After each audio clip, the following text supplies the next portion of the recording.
taken a break recently because of work and all that kind of stuff. Life, work, all that stuff. It happens. All right, game 1 on Smashville. Oh, yeah. So this matchup, see, Ages would say it would be like even, but a lot of people would say like, oh, Rob can zone, get it out.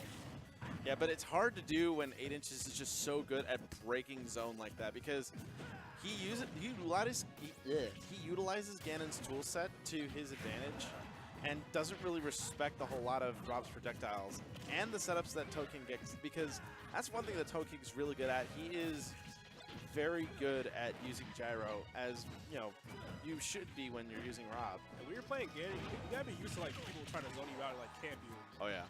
So you have to get that mindset like, okay, I have this deficit. I have to like try to find a way around it and get my damage in. That was or just do stuff like that. Like that's the thing.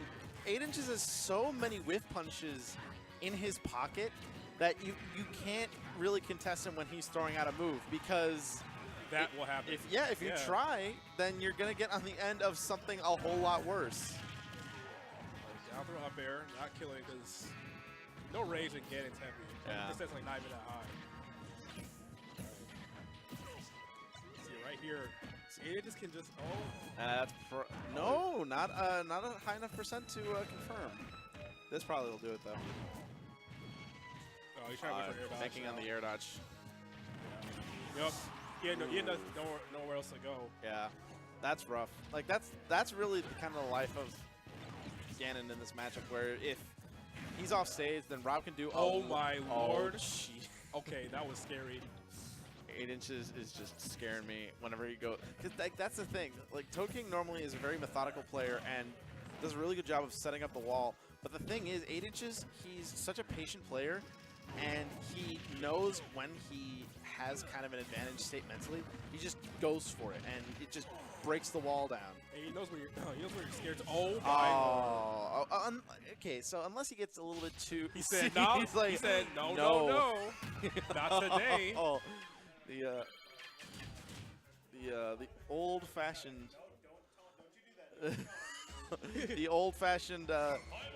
the old-fashioned finger wave. The Dominique Mutombo figure wave. Right. Although that was more reminiscent of when MJ dunked on Mutombo, and he's just like, you don't do that. Oh, he was talking about his Mewtwo. He's trying to co-main. Yep. I mean, understandable. Ganon can be a rough life sometimes. And Mewtwo's a solid character. Yeah. I'd say top 10 in my opinion. So this is actually the first time that I've seen 8 inches Mewtwo out in bracket personally. So this ought to be fun.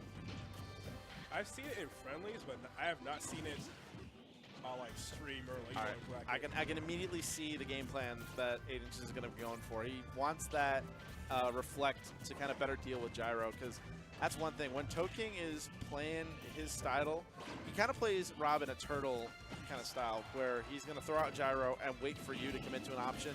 He is playing so. Oh my lord! That killed? I think that was just DI, but still. Dang. Okay, Edges.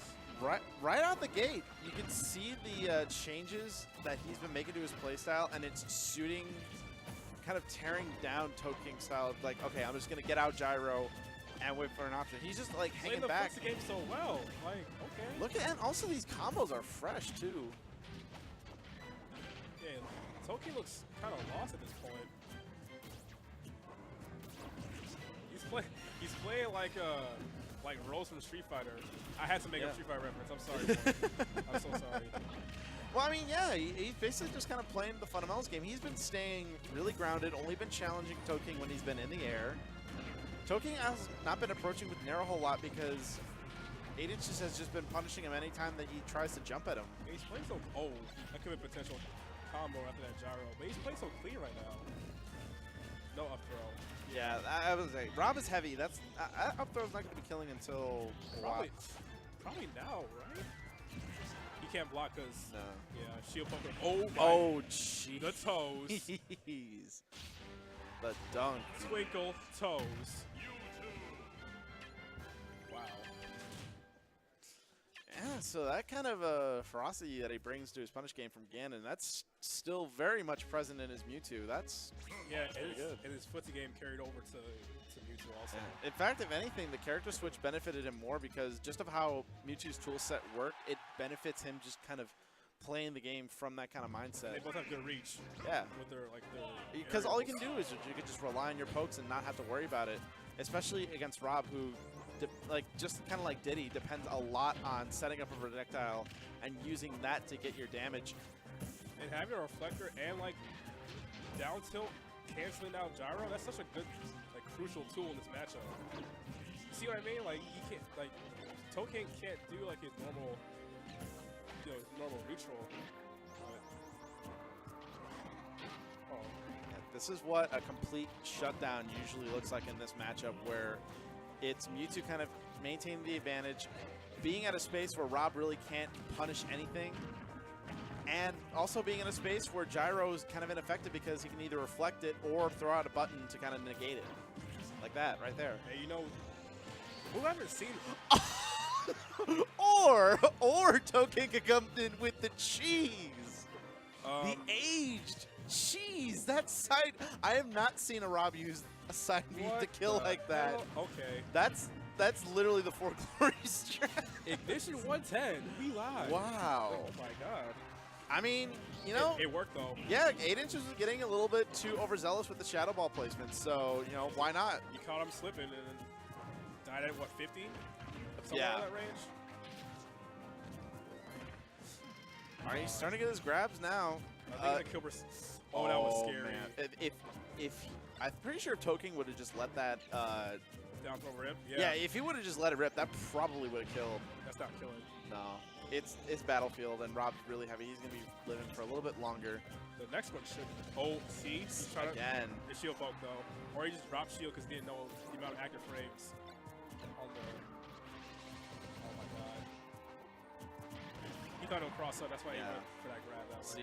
See now, this is ToadKing kind of playing the mental game where, as soon as the side B comes out, it kind of locks up 8 inches because you can't throw a projectile anymore. Because you saw what happened on that first stock. Yup. Oh, what? Oh, he What? was That didn't. I thought he got it. He was a tad off. I thought that was it too. You can't let that get to him. Yeah, this is where it gets kind of tricky. Oh. But with Rage, a couple combos and 8 inches is right back in this. Right now, ToadKing's kind of just staying pretty scared to get up because of the gyro. Yeah. Saving his side B like momentum there. Oh no, and he caught him right on the ledge. Oh, the awkward handshake. Uh-oh. The mix up there, and ToadKing gonna take that 2-1. 8 inches though, the Mewtwo put in a lot of work that game too, but it's not a reflector. That kills momentum a lot. Yeah.